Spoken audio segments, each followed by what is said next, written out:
It's 201 by my radio dial. And welcome to Office Hours. I'm Marshall Michaels. I'm with Jeff Drake. He's one of our more senior developers, like been in the business for a billion years. I think you have an about me slide, Jeff, right? Yeah, I do. That will tell us, give DNA samples so that we can check your background and everything.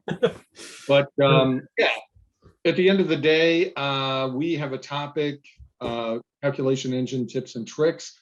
The point of this is to be interactive. So as Jeff is going through this, if you've got any questions, either raise your hand or, the group's small enough, you can just unmute and shout out and we'll handle it. But without further ado, I think, geez, I don't even know, this is like our 20th Office Hours now, something like that. But without further ado, Jeff, let me turn it over to you. And away you go. All right, thanks so much. Well, as everybody knows, we're here for calculation engine tips and tricks. But as Marshall said, let's talk about me a little bit because, hey, I'm here. So there's me, Jeff Drake. Everybody seeing my screen okay? Yep. Marshall? All right, great. So first of all, my title here is Senior FileMaker Developer. I've only been with Mainspring for a couple months, but I've been developing on the FileMaker platform since version 2. And I do need to clarify that a bit. That is not FileMaker Pro 2. That is the version before FileMaker Pro. Back at the beginning, FileMaker's version numbering went 1 plus 4 2 Pro. Oh, God. Yeah. Isn't that the cheat code for some gamer thing? Yeah, it's like Windows 95, 98, NT, 2000. Wait, what? So, what? Yeah, what? I'm sure it made sense at the time, but Avid and Costello would have had a ball with it. So I never knew that. I just learned something that makes me laugh. Yep. So anyway, reason I started with FileMaker that far back is because I'm also a second generation FileMaker developer. My dad was a middle school teacher, but back in the 80s, he did FileMaker consulting on the side. So he's the one that got me into it. And 30 years later, I'm still doing it. Around 2005, FileMaker released a certification program for version 7. So I wound up being a FileMaker 7 certified developer. And over the next 15 years or so, I received every numbered certification they released. But with the company rebranding and the move to incremental updates, my latest certification is called Claris FileMaker Certified Developer. Woohoo. So now we just need to renew. Yeah, that's the thing, that they got rid of the versions. It's a 2-year certification. And exactly. We just renew every 2 years. Yeah. There you go. And, since I've got a captive audience, I'll drop a few names as well. I've built quite a few FileMaker apps over the years. Some names you might know: Trustmore Financial, Chick-fil-A, where my app monitors all of their freezer alarms from the hub in Atlanta. The former #1 podcast in the world, This American Life, which is still in the top 5, by the way. And last but not least, there's also a little fruit company in California that uses one of my apps for the budget tracking. So I could probably tell you more, but then I'd have to kill you and things would get really messy. So let's just move on. You can tell, but then there would be a bunch of lawyers standing outside. Exactly. Finally, on a personal note, I have a wonderful wife, Anna, with whom I'm celebrating our 25th anniversary this year. And we have 3 awesome kids that, as you can probably tell from the picture, are just as dorky as we are. And as if that weren't enough, last year our family grew just a bit when we adopted this crazy little guy. If you don't think rabbits are interactive pets, you've never met Blue. He is hilarious, and I don't know how we ever lived without him. That's funny. So now that you know who I am, let's get going on what you came here for, the calculation engine. I'm guessing most of you have at least a pretty good idea of what it is, but just in case anyone here is just starting out with FileMaker, the calculation engine is made up of 2 parts. First, the hidden programming.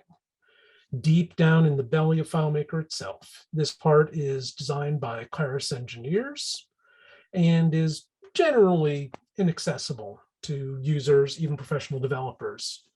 However, this part is extremely important because this back end is what lets the second part be so user-friendly. Second part is the front-end interface, where we can build our own calculations. If you've ever used Microsoft Excel or a web app that allows you to do some basic calculations, the interface portion is analogous to this. So the next big question is, where is it? Well, it's in field definitions, security definitions, script steps, menu items, custom menu definitions, custom functions, et cetera, et cetera, et cetera. Basically, it's everywhere. The calculation engine is what takes FileMaker from being just a little data warehouse and turns it into a fully functional app that runs your business. Heck, I even use FileMaker to back up my Apple Music playlists and to keep track of my kids' school fundraisers. It is so nice when we're going door to door, and instead of having to write everything down, my custom iPhone app fills in the address from its GPS. And then with a press of a few buttons, we can record donations, specify a time to return if they say come back later, even pull up a website where we can take credit cards. If I'd had that as a kid, man, I would have earned a lot more money for my school. Truly a dork. You know it. I love it, man. So let's give a quick overview of what we're going to cover today. The calculation engine is incredibly complex. There are almost 300 different built-in functions, literally tens of thousands more in the various plugins out there, and practically infinite number of custom functions we can find on the web or just write ourselves. So first of all, I'm not going to focus on any of these non-standard functions. This is actually kind of hard for me because I'm a custom function junkie. I've actually written more reusable custom functions than FileMaker has built-in functions. And there are at least 50 of them that I wind up putting into every solution I work on because they just make things so much simpler for me. But at the risk of this discussion being kind of basic, I'd like to focus on the functions that are available in FileMaker itself. And I'd like to stop you right there. Sure. Can you give an example of a couple functions that you reuse? I mean, that's pretty intriguing. So you do file new, and immediately you pull all these things in. I'm not asking for a deep dive because I won't understand. No, that's fine. What are some of the like? Give me the 80,000 foot view of some of the. Well, some of the simple ones are some trim functions I've created: trim at, trim from, trim between. So if I have a field that I want to get just the first sentence, I can say trim at the first period. Gotcha. It gives me everything up to that point.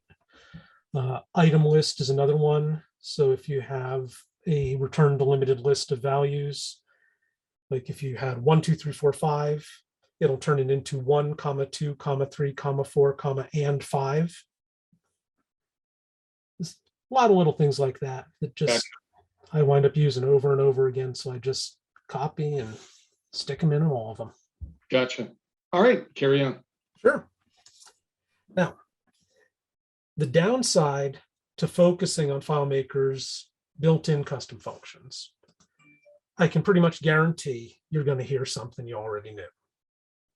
But if there's one thing I've learned over the years, it's that even reviewing the basics, there's always that one little snippet that just blows things wide open for me. It changes the way I develop forever. So if you learn a lot today, awesome.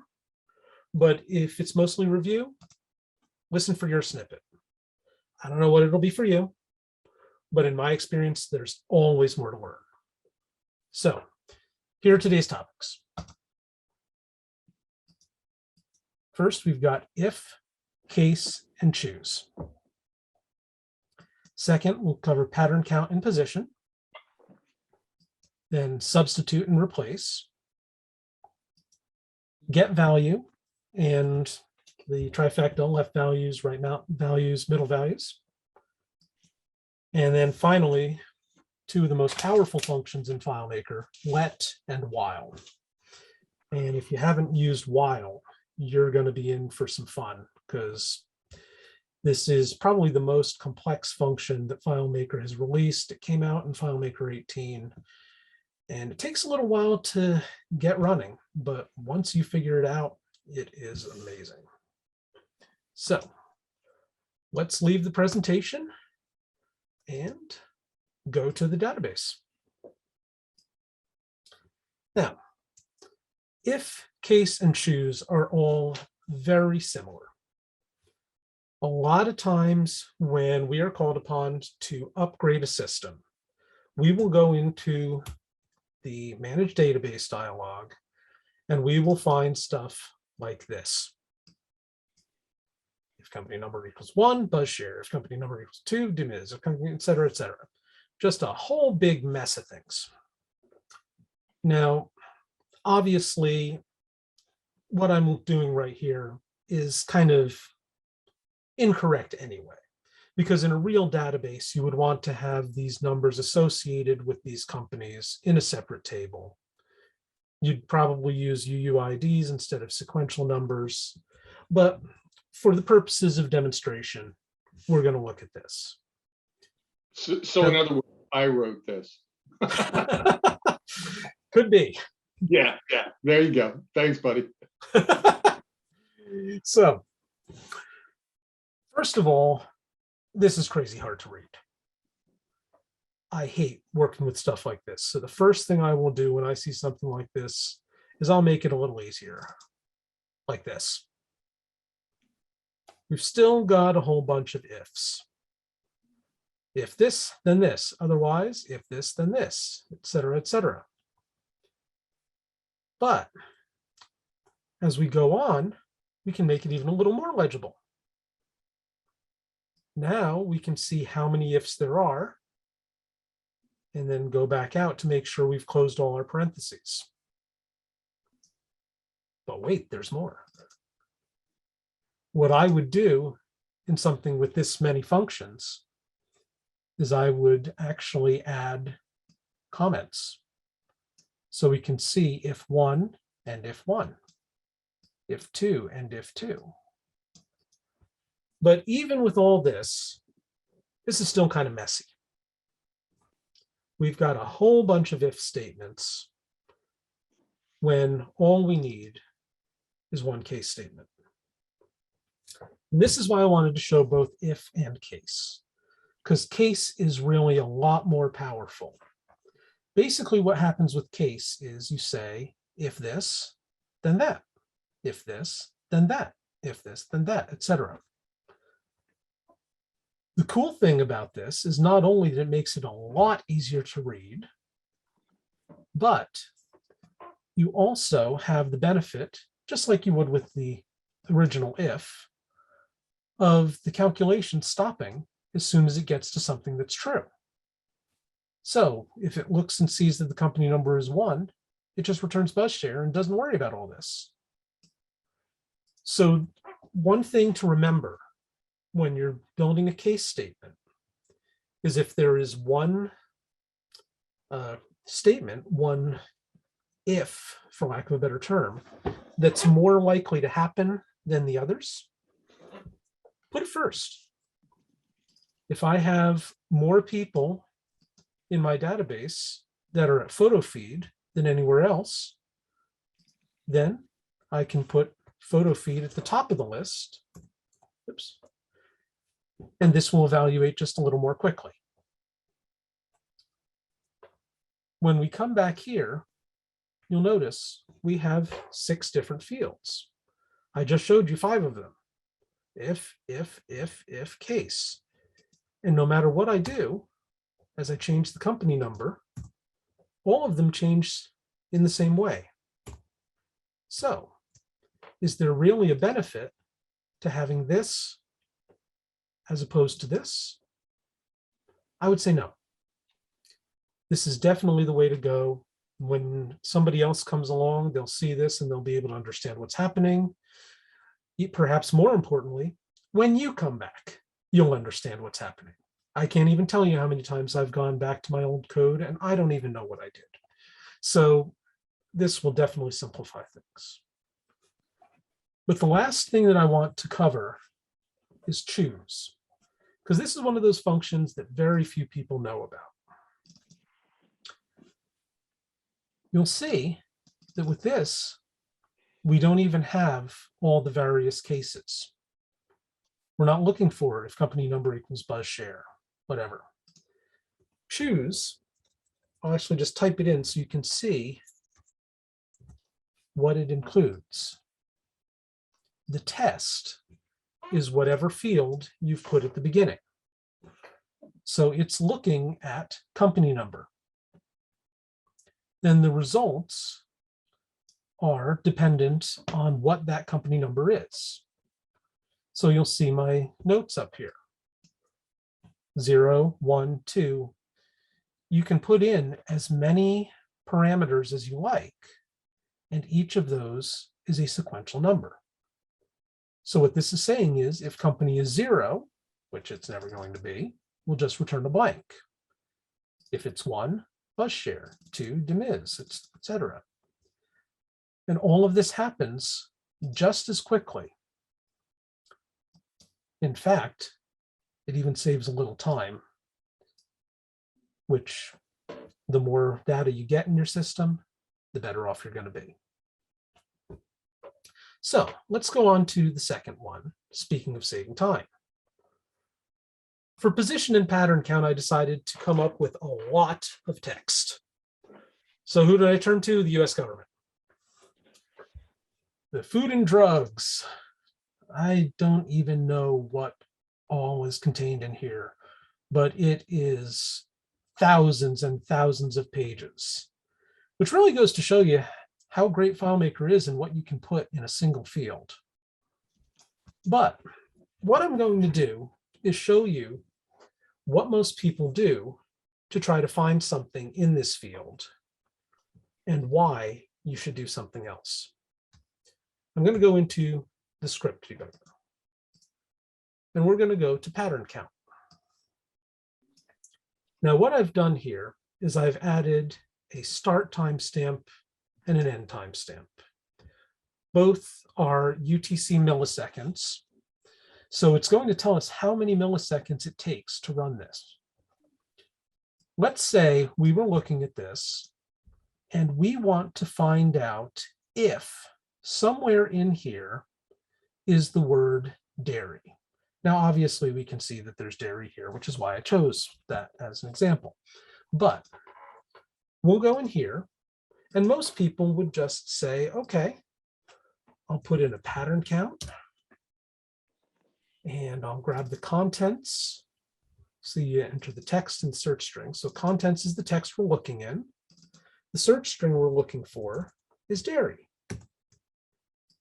And if that pattern count is greater than 0, then obviously it's in there somewhere. So we've made this. We're going to run it. And now I'm going to pull up my data viewer. And the data viewer will show 107, took 107 milliseconds. Now I just kind of gave away the end because you saw what happened before. But when we go back into the script debugger, I'm sorry, the script workspace, we're going to do position. Position works very similarly to pattern count. But instead of just looking for the text, contents, and the search string, dairy, oops, I put diary, dairy, it's looking for where that first one is. So start is where in this huge thread you want to start looking. If you wanted to start looking at character number 50,000, you can do that.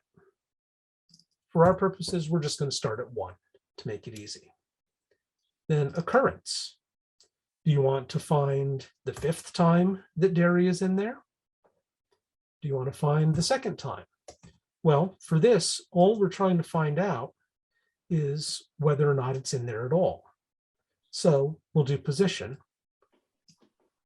And now we'll run this script. Oops, still have that open. And now when I go back to my data viewer, instead of 107 milliseconds on the pattern count, it took 1 millisecond with position. Now that doesn't seem like a big difference when you're just sitting there waiting, because 1/10 of a second versus 1,000th of a second, so what? But I'm running this on an M1 Max MacBook Pro. It is brand new, it is super fast. I guarantee that on any other machine, these numbers would be significantly higher. And either way, this one took 107 times as long as this one to give us the exact same result. Is the word dairy in here? So, point is, pattern count is great if you actually want to know how many times a string appears in your data.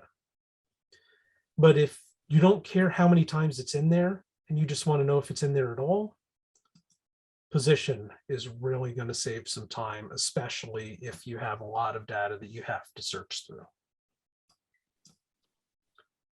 So next. Is it possible, Jeff, to do like a, like a Microsoft Word gig, or you do a find, you type a word in, and it yellows all the places where it is? Well, you can do that. It won't show all of them at once. It'll just show the next. Yes, it'll show the next one. Let me show you how to do that.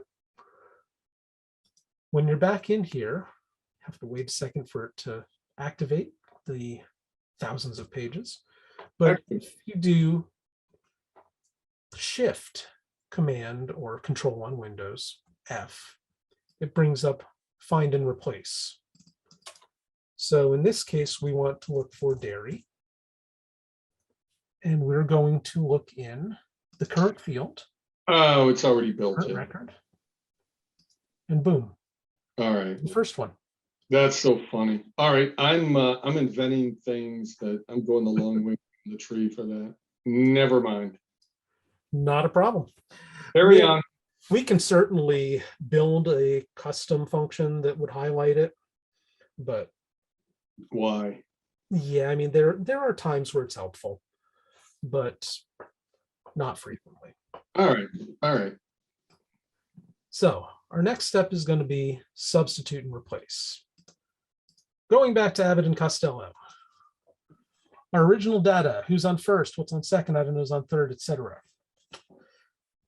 Now, substitute and replace sound like they would do pretty much the same thing. And to be honest, they do pretty much the same thing. But there is a subtle difference that is very important when you need to know which to use. So let's start with substitute. I'm going in here and I've got a calculation, and I am going to use the substitute function. Now it's asking for text, search string, replace string. Obviously, my text is going to be the content. The search string, let's look for the word in. We've got the word in here a couple times. So we'll just substitute that. And what we want to replace it with is at.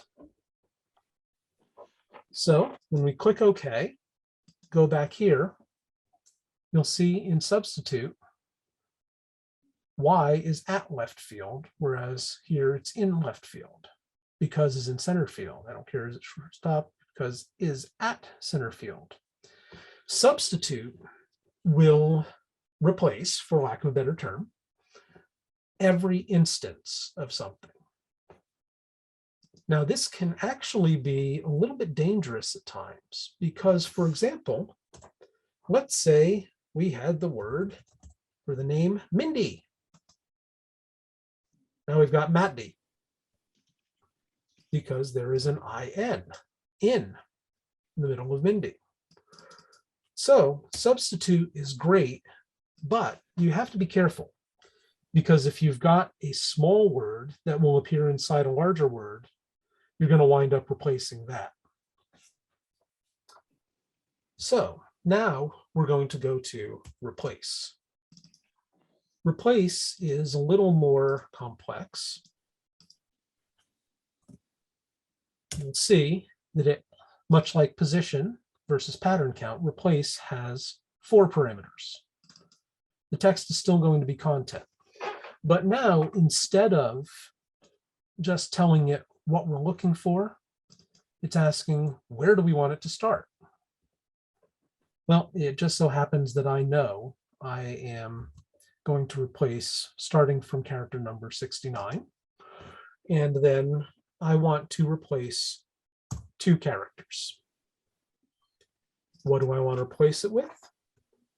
Well, I'm going to replace it with the word was. So let's go back here and see what we have. Characters 69 and 70 are is in tomorrow is pitching. Come down here, you have tomorrow was pitching. But you also have is in today is catching, and it's still there. Instead of telling it to replace every instance of is,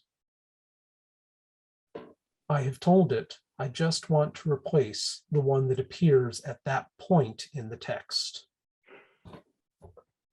Now, Where do you use that? honestly, there are not a lot of times where you want to use that.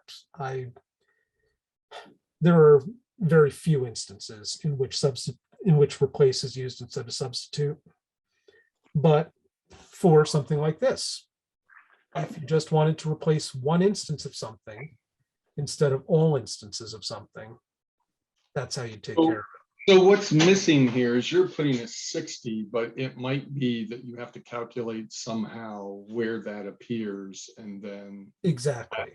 Okay, gotcha. Because I So noticed another interesting thing that, if you look at the substitute, tomorrow is pitch at ga and today is catch at ga, because it replaced the IN and those two as well. So it's not just a word, it's anytime it sees that instance.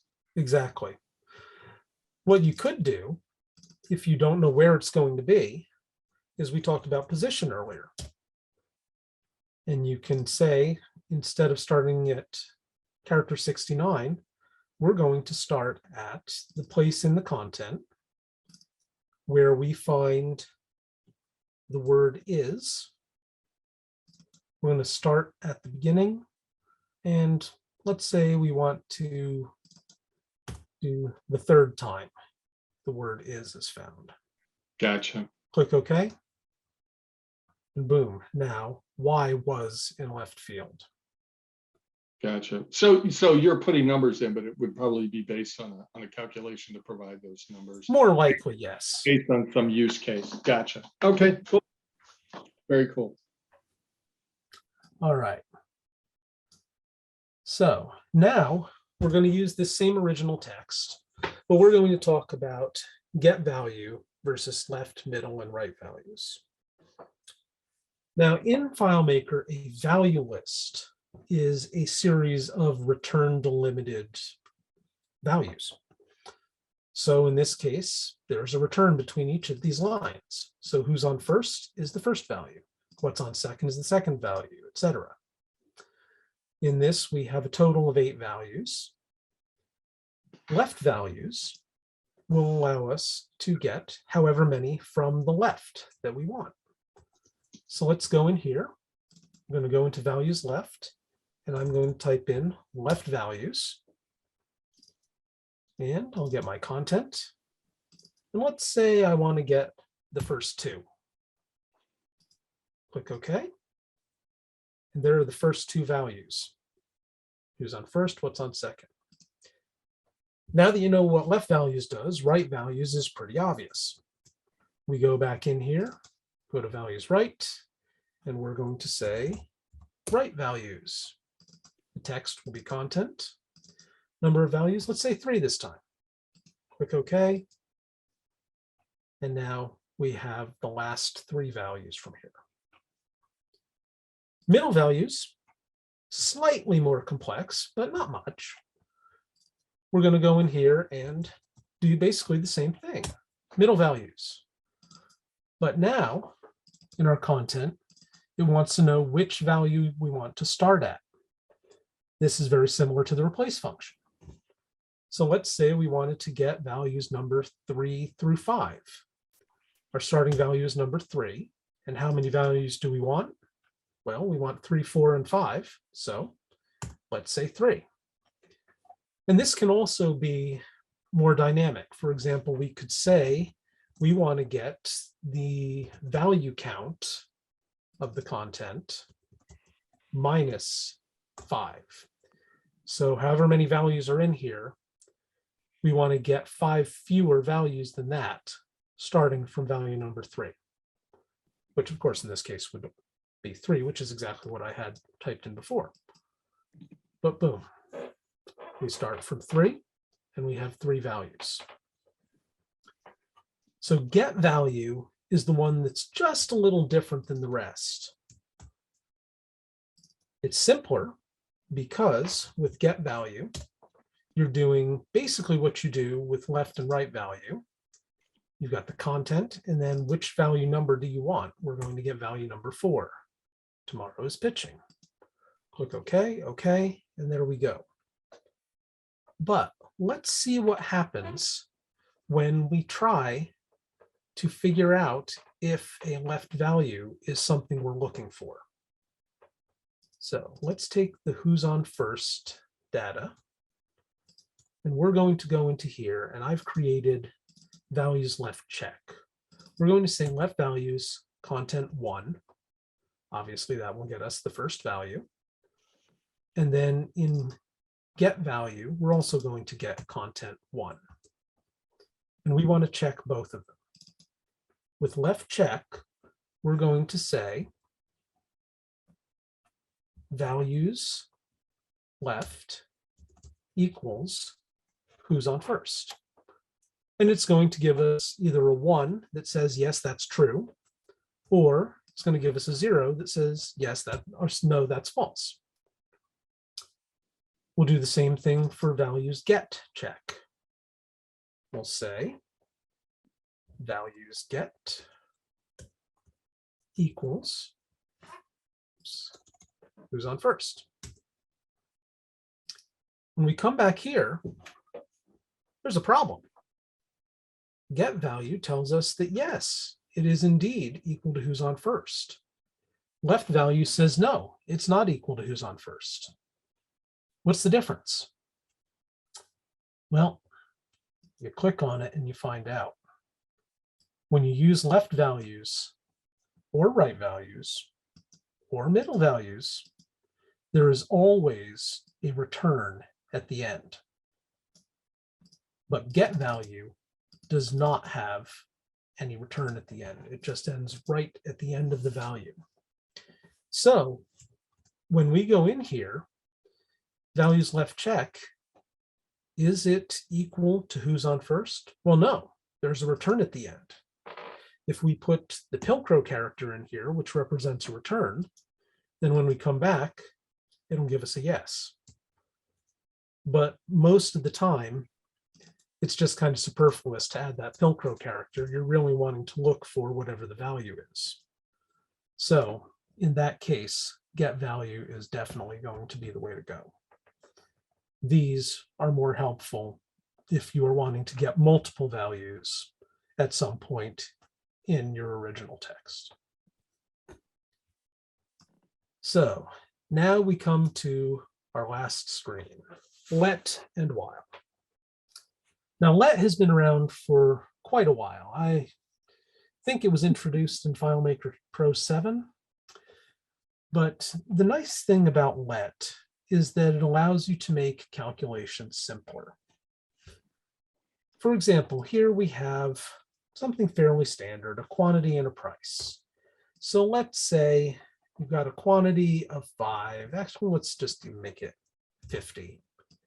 And a price of, oh, I don't know, $14,300. That's a nice number. We're going to go in here and create a calculation for this. Now, we can use case, which we talked about before. Case, quantity times price is, let's say, less than $10,000. We'll say cheap. Quantity times price is less than $50,000. Well, that's less cheap. Now recognize, remember, case will just return whatever it comes to first. So we don't have to say quantity times price is greater than or equal to $10,000, because if it gets to this point, we already know that it's not less than $10,000. So this is automatically between 10,000 and 50,000. Then we do quantity times price is less than $100,000. Let's say kind of high. And then quantity times price is greater than $100,000. We'll say expensive. And we'll end our case. We come back here and it works. 50 times 14,300 is expensive. Now, again, in most of the systems I would design, we'd probably have an extended price field.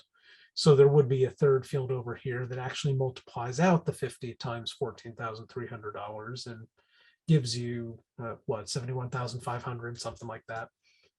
Or yeah, 715,000. Anyway, but there's a much simpler way to do this. That's where the let function comes in. Let's look at let. This looks kind of complicated, but it's actually not too bad. What it's saying here is that you can put a bracket at the beginning. The reason you might want to put a bracket at the beginning is if you want to set multiple variables, because that's what let does. It just creates variables. Right now, we're not going to worry about that. We're just going to make it very simple. Take out those. But what we're going to say is let, I usually use a tilde at the beginning of my variables. ext for extended equals quantity times price, and then a semicolon. And then we need to close that parenthesis as well. Now, so far, this isn't really doing anything for me. But here's what's nice. Because we have a variable, we can now replace all of these quantity times price with tilde ext, because I've already told FileMaker that that quantity times price is what tilde ext is equal to. There are two benefits to this. First of all, well, three really. First of all, it's easier to type. But secondly, it's easier to read. Third, and perhaps most important, this is less of an issue in WebDirect, but if you are using the FileMaker Pro client, every time it goes through this case, it has to evaluate quantity times price. So it says, okay, what's quantity times price? Okay, it's less than 10,000. It's not less than 10,000, so it's not cheap. Okay, what's quantity times price again? No, it's not less than 50,000. It's not less cheap. What's quantity times price again? But here, we've calculated it right at the beginning.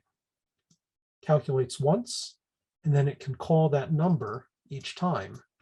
And all it has to do is compare the product to these numbers. So let not only makes it a lot easier to read, but it also makes it a lot quicker to evaluate, especially as your calculations get really big. So finally, we're going to while. And this is the one that really does take a little bit of practice to understand. While came out in FileMaker Pro 18, and I'll be honest, it took me several tries before I really understood how to use it. The way that while works is a bit more like traditional programming, which is why it's a little tricky. But the reason I showed let first, and the reason that I put these together, is because understanding the let function and how you define variables will help you understand how while works. So what I'm going to do is put in a bunch of returns so we can look at each of these separately. There are 4 parameters that you have to define for the while function.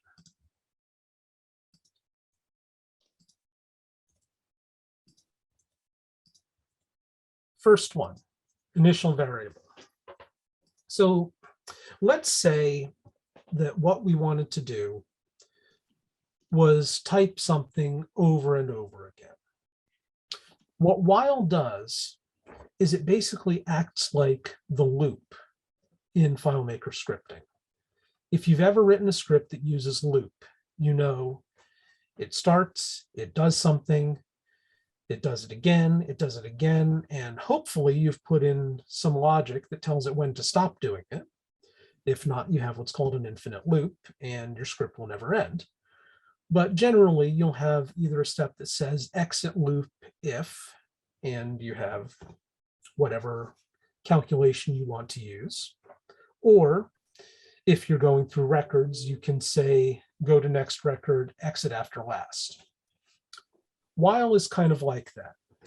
The first thing we're going to do is create a variable, just like we did with let. In this case, we want to type this again and again, so we want to have a counter. I'm going to make the counter equal to a field that I've created called loop count, but not to start with. I'm going to start with the number 1, because when we count, that's where we start. There might be reasons to start it at 0 or 2 or whatever, but we're going to make it simple, start counting at 1. The condition is where we're going to use our loop count. We want to see if counter is less than or equal to loop count. So what this means is as long as this is true, this is going to keep going. Now, obviously, if we never make counter become a larger number, it's just going to go forever. Actually, FileMaker limits it to 50,000 times, so you don't get stuck in an infinite loop. It'll just give you an error. But errors really aren't a heck of a lot better when you're actually trying to get some data. So here's our logic. We want to take what it says in the let field. So I'll click that. And we are going to add it to itself, however many times. So let's say we're just going to call this value and let. Now, where does value come from? Well, if you've ever used scripts, you know that FileMaker will just automatically make something blank when you start it out. But we have to set something to this. So we'll just say value equals value and let. So each time we go through this loop, it's going to add this expensive to the end of it. We want the counter to go up each time. So we're going to make counter equals counter plus 1. And then at the end, we output the value. Now watch what happens when I click OK. The specified field cannot be found. I made an error here on purpose. The reason I did that is because, as I said, while is more like traditional programming languages than a lot of what you see in FileMaker. This value variable has to be initialized. In other words, it has to have a value at the beginning of the script, or sorry, the beginning of the calculation. So I'm setting value equal to nothing, just blank. Stick a semicolon between it and the counter. We have those brackets so that we can define more than one variable there. And now we'll go ahead and look. But wait, there's still a problem. Well, again, you need to have that semicolon. If you don't have the semicolon between your lines, it's just going to think it's one long calculation. So now we have all of our syntax in place. We've got semicolons between our initialized variables. We've got our exit condition. We've got what it does every time it loops. And then once it gets to the end, it outputs value, which we're setting up here. So let's click OK. Come in here, and I'm going to tell it to loop twice. We have the word expensive twice. What if I tell it 10? And oops, I've formatted that as a $sign, but whatever, you get the idea. Expensive 10 times. The loop will go over and over because you have told it to use while. Now, if you want to use this in your solutions and have never used it before, I highly recommend that you go to claris.com, look at the documentation for while. It will really help you through it. There are also plenty of videos online, and certainly we here at Mainspring can help you out. But this is a very powerful function that I highly recommend anyone developing in FileMaker learns how to use, because it will really simplify your life on the occasions that you need it. And that's it for me. That's it. Back to you, Marshall. Wow, that was definitely drinking, from the fire hose of function, or functionality. Pretty cool. I'm thinking about a couple of things that I've done and how awful of a programmer I am. I pretty much tell every prospect that comes to and client that if they ever see me on an invoice where I'm doing development, they probably want a 3x refund on that. Well, that's great, Jeff. Great job. I mean, you really laid it out there for these functions. So if I know that there were a couple of questions that came through the chat, it looks like Mike handled them as they came through. Does anybody have, we've got about 11 minutes here to stay on point. Does anybody have one of two things, either a question about what Jeff presented, and again, the group's small enough, just unmute yourself and yell it out, or if you've got a topic for next time, that would be awesome as well. So either one. All right. Going once, going twice. Okay, so perfect. This recording will be up on our YouTube channel. It could be this could be an opportunity. Well, I'm going to go ahead and throw some sponsorship here, pay some bills, as they say, do some ads. But this is very much what a coaching session would be like too, either with Jeff or Mike or one of the other guys. Just, you're stuck, you're looking for a better way to do things, you're looking for a better way to enhance your program, but you're a developer or an in-house developer, whatever the story is. Definitely reach out. We can book you some time, 170 an hour. There really is no minimum. I mean, I'd hate to get the whole thing set up for 15 minutes. So ideally, you've got your list and everything. But to an extent, hopefully you can get an hour or two out of it to really take a deep dive and understand other techniques that you can use within your software. The next office hours, it's always the third Thursday of the month. And if I get the handy dandy calculator out here, the calendar, it looks like the next one will be April 21st. I can pretty much promise you at this point in time, we don't have a topic, but we'll come up with something.